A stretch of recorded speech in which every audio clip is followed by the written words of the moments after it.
Parce que quand j'étais à l'école, on m'a mis à l'école d'horlogerie par hasard, parce que je voulais faire quelque chose, et puis ensuite, je me suis retrouvé dans un élément qui me convenait. So he was placed at horological school by chance because he didn't really know exactly what to do, and he found himself in an environment that was really suitable for him and doing something he loved. Et ensuite, je travaillais avec mon oncle qui réparait et restaurait les montres et les pendules anciennes. So he worked with his uncle, as I explained earlier, who was one of the most famous antique horology restorer in Paris. Et c'est là que j'ai commencé à voir des choses merveilleuses qui existaient depuis le XVIe siècle jusqu'au XIXe siècle. Et je suis vraiment tombé dedans et c'est là qu'est née la passion. So this is when he started to discover the most extraordinary pieces, clocks and pocket watches from the 18th century. And he says, I fell in it and fell in love with it. He was totally passionate. Et c'est comme ça qu'après j'ai un ami qui m'a dit, j'ai dit mais comment il faut faire pour comprendre tout ce qui se passe dans l'horlogerie. Il m'a dit il faut lire des livres et visiter les musées. Bon, j'ai fait ça. So he asked a friend who was quite knowledgeable about horology how he had to make it to learn everything that needed to be known from horology. And he says, well, you've got to read books, inform yourself, visit museums, and this is what he did. That's again two questions. Yeah. Alors, au niveau des awards, quel est pour toi le prix que tu as reçu, la distinction qui était la plus importante ou la plus marquante? La plus marquante, c'était la première, c'était le prix de la Fondation de la Vocation, qui existe toujours, qui remet 30 prix par an dans tous les domaines de l'art professionnel, à partir du moment où il y a une vocation et une passion. The first award was the prix de la Fondation de la Vocation Bleustein-Blanchet that awards 30 awards per year to young talents from all domains of art. Pareil, médecine, science, writing. All categories, all categories, and this is one of the first you received that was really touching for him. Et ça, j'ai reçu ça en 1987. In 1987. Ça, c'était pour moi la meilleure chose qui me soit arrivée, c'était le prix de la vocation. That was certainly the most important award, or at least the one that really marked him and allowed him to go on, give him the trust to continue. Parce qu'il y a chaque année plusieurs milliers de candidats dans tous les domaines et qu'il y a seulement 30 lauréats. So every year there are over 1,000 candidates in all the domains of art, but only 30 professional, but only 30 who receive the prize. And what would be the best dream prize for you to win now at this stage of your career? Et quel serait le prix le plus important que tu veux recevoir? À part dîner avec Abraham Louis? Non, je recherche pas de prix en réalité maintenant. Si on me donne un prix, je suis content, mais sinon, je sais pas. He's not looking for specific awards at present. If he receives one, he's happy, but he's not looking for specific one. Et comme il n'y a pas de prix Nobel d'horlogerie, donc there's no Nobel Prize of horology, so. Because he's already achieved so much recognition in the field, so I just wonder what would be the next step. Actually, what would be the dream? Il dit qu'il a tellement de reconnaissance dans ta carrière, avec tellement de nombreux prix. Quel est le prochain stade? Qu'est-ce qui pourrait, si tu veux, pas te faire aller plus loin, mais qui te toucherait vraiment? Qu'est-ce qui reste? Il n'y a rien, parce qu'aujourd'hui, presque tous les prix qui ont existé, comme le Grand Prix de Genève, et faute de concurrents, de compétiteurs, donc c'est moins important. Moi, quand j'ai eu les prix de Genève, c'était contre Breguet, contre Patek Philippe, contre Vachon, contre tout le monde. Aujourd'hui, ils ne participent plus, alors c'est trop facile. This is when he got all these awards. For example, the Grand Prix d'horlogerie of Geneva. he was fighting against big brands that really had a potential, so it was worth winning against them. But they're not participating anymore to the Grand Prix d'Horlogerie de Genève, so it's not really worth it for him to participate to that. And as he said, he's got all this recognition and les prix ont de la valeur. Ça dépend avec qui tu boxes. Yeah. The awards have value, depends against who you box. And if there's one thing that he wants the whole world to recognize about him, when you think FP Journe, we think what? What would he like the world to think of? Est-ce que tu aimerais que le monde reconnaisse en toi ou qu'ils disent « Ah, François-Paul Journe, c'est au niveau du entire world ». Enfin, du monde, du Grand When you Prix. hear the name Grand FP Prix, Journe, we quand think what? ils entendent le nom FP Journe, ils disent Oui, même les grands horlogers anciens de leur vivant, ils n'étaient pas très connus. Comme ça, le travail est reconnu avec le temps. this is even the grandest or the most important watchmakers at their time, such as Breguet. They were not really recognized by the public at their time, but it happened afterwards because they recognized what they had achieved. So the legacy in the end Yeah, would be the this, legacy. Aujourd'hui, je peux faire un livre tout seul, mais quand je serai mort ou presque mort, ce seront les autres qui feront des livres sur moi, en disant, voilà, c'est un sujet. Un sujet He pour says faire un when he livre. does a book about himself, it's okay, he can write it, but it will happen when he will pass away one day, that people will write a book or say about him what he did and what he achieved in history. On that question, what's so interesting, because we spoke about the Maison Vuitton, what would he like to see after his passing? That the Maison stays on 900 watches or goes like a Cartier or like... Il dit que si un jour tu disparais, qu'est-ce que tu voudrais qu'il reste de FP Journe? Est-ce que c'est quelqu'un qui continue à faire 900 montres par an de ta collection? Est-ce que tu voudrais que tout le monde dise ah c'est fabuleux, être acheté par un groupe Non, et puis moi, qu'on fasse 100 000 montres FP Journe? Il se peut que ça s'arrête, que ça fasse faillite, que n'importe quoi, j'en sais rien. Non, it will not Mais happen. ce qui est important, c'est que pendant le moment où je fais tout ça, ça fonctionne. Après, il y a plein de gens qui ont fait bien leur travail, il y a des maisons qui ont disparu, et puis celles qui étaient vraiment très, très fortes, comme Cartier, comme Patek, comme Audemars Piguet, où il y avait peut-être plus de volonté après, ça a continué, mais avec des grosses plongées, hein, ça n'a jamais été comme ça, c'était... You got all that, Yeah, didn't you? yeah. No, he says that a lot of people have done a great work, but you never know what happens. Sometimes they just disappear, their work stops, or they do mistakes and the company collapses. He's giving the example of certain brands that were very successful and all of a sudden, because of wrong decision, the company went downhill. So he doesn't know. He hopes that his work is gonna stay and continue to be recognized. FP Journe is a very special company.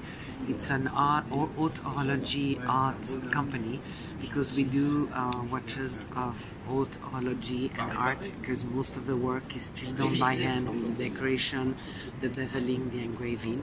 We're producing only 900 watches per year, which is very little, and we are very far from the industrial horology. And this is the reasons of the presence at the Biennale, because we produce art horology timepieces. Within the 900 pieces we produce per year, we have limited series, which are even more limited timepieces, which makes them even more special and more unique. In an industrial horology today, when you want to resell your watches, you lose completely the value. And if you buy, for example, a limited timepiece from a limited series from FP Journe and you resell it, it's going to be worth more than the original price you paid because they're not in production anymore and they become collectible watches. Within the general collection, within those 900 pieces, they really keep the price at auction when the collector. Sorry, I'm just going back. Normally, the collector doesn't really sell his timepieces because he buys them because he wants to have them. But he knows, as we control our production and it's very limited, he knows that he's going to keep the value of the timepieces if he has to resell them one day. François Paul came here with his uncle, who was one of the most famous antique horology restorer in Paris, with whom he worked, where he restored the most impressive clock and pocket watches from the great masters of the 18th century, such as Abraham Louis Breguet, Antique Janvier, Leroy, etc. And he has a different approach because he read a lot of books and he became an expert in the history of horology. So he started by restoring antique pieces, by creating unique timepieces from his atelier in Paris for collectors. Then he was called upon watch manufacturers in Switzerland, and then he produced a movement with complication for the prestigious watch brands in Switzerland, because at the time they didn't have a watch constructor in-house. And after that, he was making all these extraordinary timepieces that were gone. So he had the wish of producing his own collection, which he did, and he opened his own manufacturer under the name F.P. Journe Invenite Fecit in 1999. But he's making watches for over 40 years. And our label Invenite Fecit is our label that guarantees that each watch is entirely invented and made in our manufacture. We don't have module coming from China, it doesn't exist. We don't have mounting chain work. In our atelier, the watchmaker do their watch from beginning to end without anyone interfering in the process, and this is something that you do not find anymore in horology today, even in haute horology. So as we are very different, an art haute horology company, that's why we present at the Biennale. And people who collect paintings, who buy paintings or collect cars are also our clients, and that give us access to clients that maybe didn't know us or had heard about us, and they're going to discover the brand because we have a little bit more time to dedicate to each one of them, and it's bringing new clients, or at least potential clients. I think 900 watches sounds like quite a lot when you're talking about haute horlogerie. It's very little. If you take a brand like Patek Philippe, to give you an example, they do 60,000 watches per year. But basically we are at the stage where Patek was 15 years ago. Because they were doing, still it was a bit more, 6,000 watches per year. And today it's very different. So they still have haute horology timepieces with haute horology atelier, but their watchmaker do the complication part, and the other watchmaker are doing the classic part of the movement, of the base of the movement, and then they assemble their work together. But they have these mounting chains we do not have.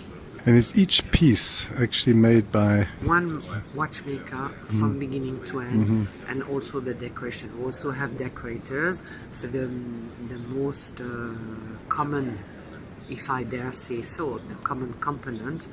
But for example, for striking timepieces like the Grande Sonnerie or the Minute Repeater, the watchmaker is doing the decoration, the polishing and the beveling himself. So there is a lot of craftsmanship still in effect in our timepieces, and we're also the only watch company that does all its movements in 18-karat rose gold, as you can see here. And everything is produced in Geneva, in Switzerland, in our manufacturer, which is here. also the only one in the center of Geneva. I see. Yeah. And it's in the city, in an historic building, because with the history of François Paul and his expertise and his past, it cannot be in a modern building in the outskirts of Geneva in an industrial area. It had to be in a building with a soul. It was the gas lamp factory of the city of Geneva. When electricity came, they were not selling any more gas lamp.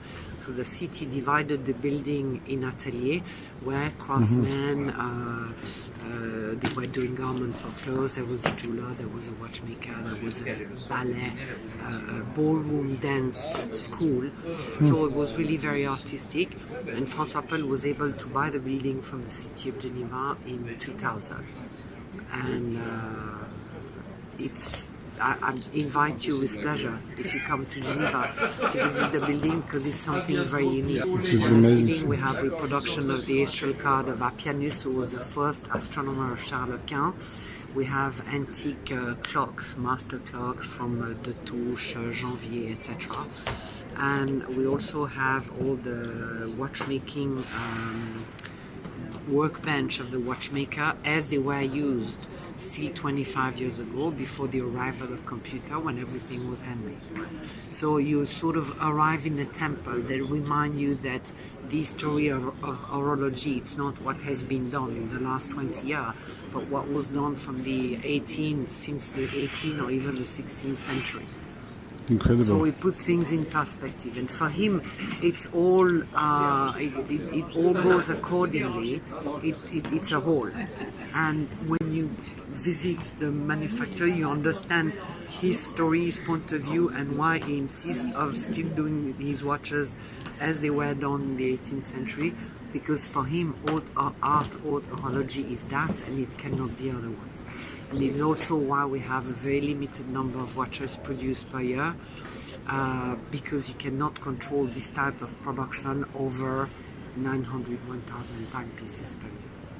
But he's still doing individual pieces, let's say like a Thomas Prescher would be doing, for if a president wants one piece, or a prince, or... Alors, we're not doing a unique piece upon the wish of a client, but we do a personalization of the timepieces with an engraving on the dial, or on the bridges, or around the case. Okay, so all the time his DNA is dominant, his creativity is dominant. Absolutely. Yeah. And if you take the example of the Grand Strike clock watch, it does not have a reference number. We produce only 4 per year. It's 4 months to assemble the watch, to do all the setting and checking that it works properly. It takes 4 months, so this watch does not have a reference, but it bears the name on the case of the owner of the watch. So basically the reference of this watch is the name of its owner. Right. It's like a baptism, and it's something that really belongs to this owner and lives with him. So we are into grand collectors' timepieces. And is there a lot, I imagine a lot of the pieces then must be made by laser or something. In the past it wasn't possible, people were dependent on Richemont Group for supply or something. When François Paul was doing his watches at the beginning, every component was done by hand. So basically it was taking him nearly a year to complete one watch. This is also the reason why in his 18th century, like watchmaker as Breguet, had to be part or attached to a noble house to become horloger du roi, or watchmaker to this noble family, because they had a lodging and a food, and they had time to do their watches, and also to restore and rewind all the clocks of the family or all of this royal house.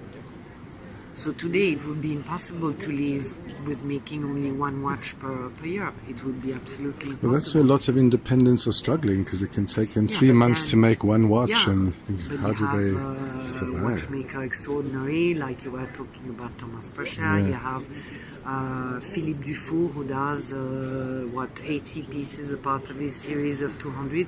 He does 80 timepieces per year, and for him it's a lot.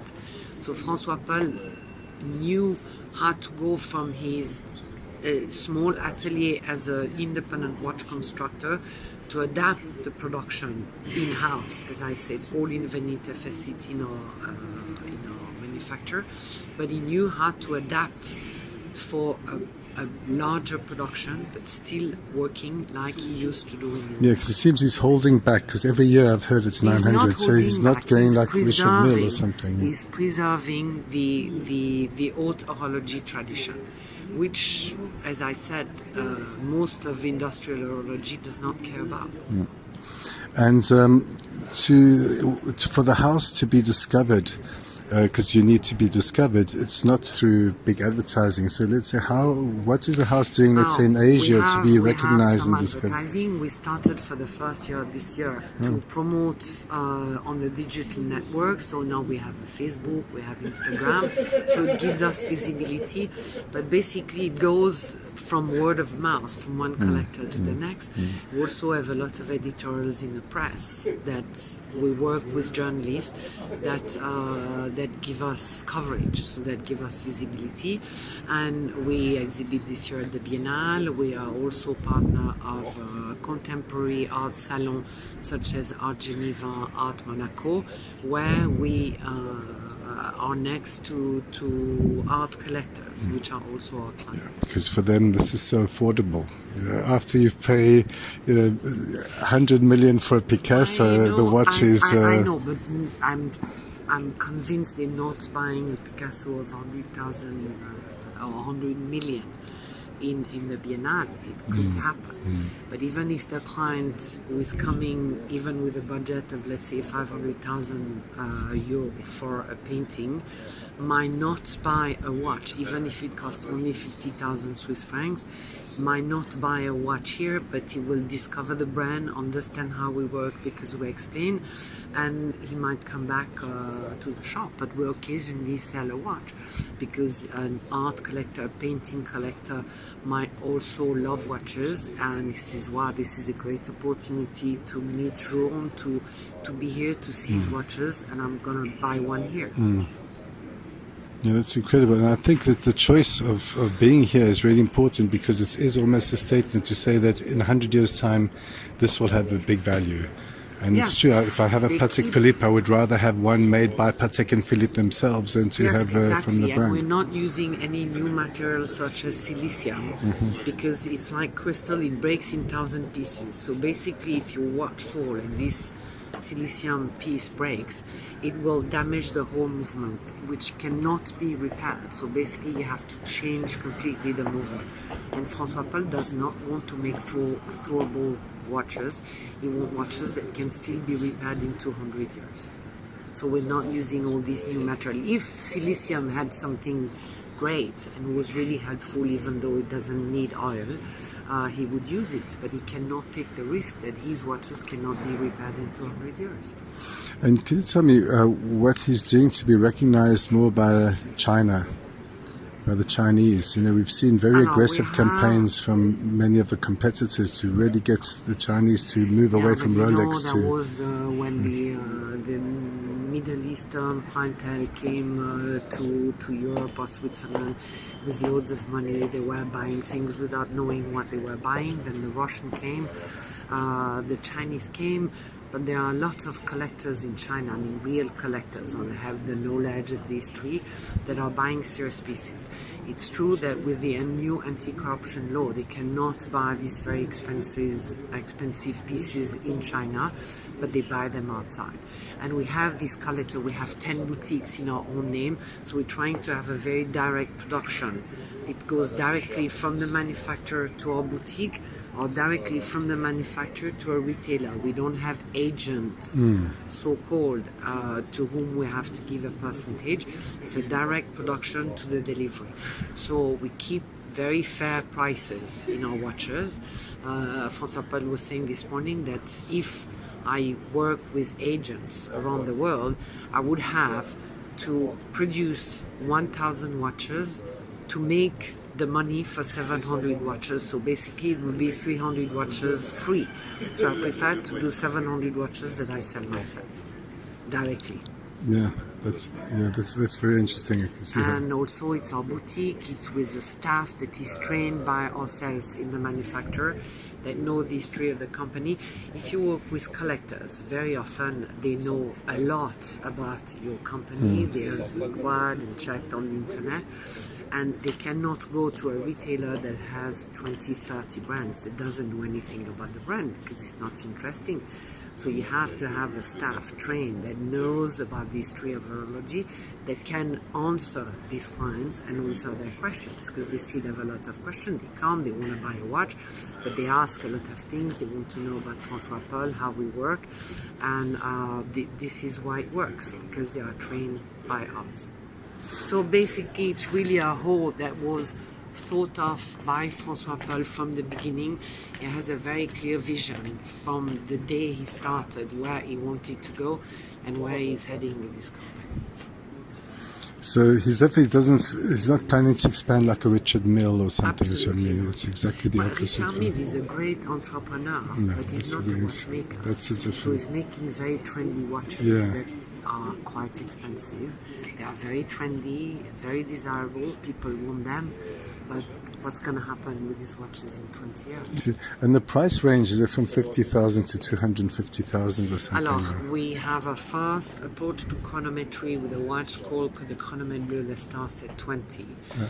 And basically after that it starts from 30 to 210. So all the octaves are 40 to 50. Then we have the chronomètre à résonance around 80, the centigraph around 75, the tourbillon goes to 170, then the répétition souveraine 210. I give you average approximate prices, and then we jump to 750 Swisses for the Grand Strike, which is the most complicated watch to make, with a Grand Strike system that strike in passing the hours and quarter, and additionally that has a minute repeater function that you can press a slide on the side of the case and will ring the hours, the quarters and the minutes. But this watch is not just any Grand Strike. François Paul has worked for 6 years of research. He registered 10 patents for this watch, and it is the first time in history that the Grand Strike clock watch is completely safe to use, which means by this innovation he isolated the system, the timing system and the striking system, to block you winding the watch when the striking is engaged, because he was breaking the system. So whenever he does something, it's because it brings something to the history of horology, because it's innovative, and it corresponds to his style and is his inspiration and his desire to make real haute horology timepieces. So I have two more questions. In terms of, does he have plans to move more towards women's watches or collaborations with jewellery? Alors, he did a collection called the Elegant that was made for women, actually upon a request of our collector's wife, who wanted a watch for themselves. And he said, excuse me, you have a lot of watches you can wear within our collection, the Octa, the Chronomètre Souverain, this or that. And they said, no, but my husband does not want me to have the same watch. So they can borrow the watch, but they wanted the real ladies' watch. So he started to study a possibility to do a women's watch, but it was very difficult for him because it was the first time he was not making a watch for himself. Then he had to take in consideration the desires of the woman, which he didn't know. So he asked a lot of questions, discussed with many women, and he even worked with a stylist that offered him advice and possibilities of that. And he was just not going accordingly to his desire. So he said, no, it doesn't work, He preferred to take 10 more years if he needs to bring a new piece out. But it has to correspond to his very high quality standard. And then he found, from what he understood, is that women wanted a watch that was very easy to use, that had as little setting to do, that she could leave for 6 months in a safe and take back, and that would still work, because a quartz battery is supposed to last 2 years, and very often after 6 months in a safe, when you haven't used it, it doesn't work anymore. So the first goal was to have very long autonomy, and we have a very special microprocessor with a special battery that offers an autonomy of 8 to 10 years. When you put the watch down, it goes to sleep after 30 minutes. It looks like everything stops, all the mechanical parts stop, but the microprocessor continues to calculate the time.